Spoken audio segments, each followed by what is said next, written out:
Evo kako posjetitelj treba postupiti kada vrši pretragu. Kako bi se shvatila važnost pisanog i govornog jezika, dobro bi bilo razmisliti o sljedećem.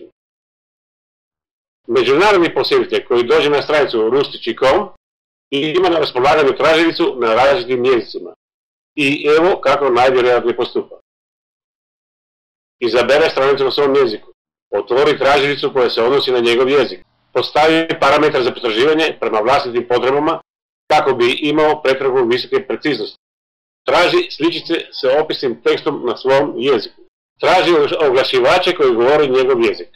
Ako nije zadovoljan rezultatom, nastavlja pretragu teksta na jeziku koji razumije, na primjer engleski, kao i oglašivača koji govori jezik koji on razumije.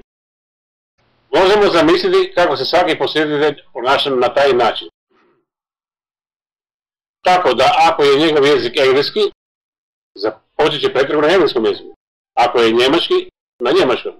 Ako je francuski, na francuskom. Ako je rumunski, na rumunskom i tako dalje. Dakle, kao što je lako iz ovoga zaključiti, jedine nekretnine koje će se pokazati u svim pretragama jesu one koje imaju tekst na svim jezicima i oglašivača koji se služe svim tim jezicima. Lako je zamisliti što bi se desilo ako bi se opis prikazao na samo jednom jeziku. Rustići.com je kreirao i stavio na raspolaganje izuzetno potentan alat. Sad je na oglašivaču red da ga ispravno koristi.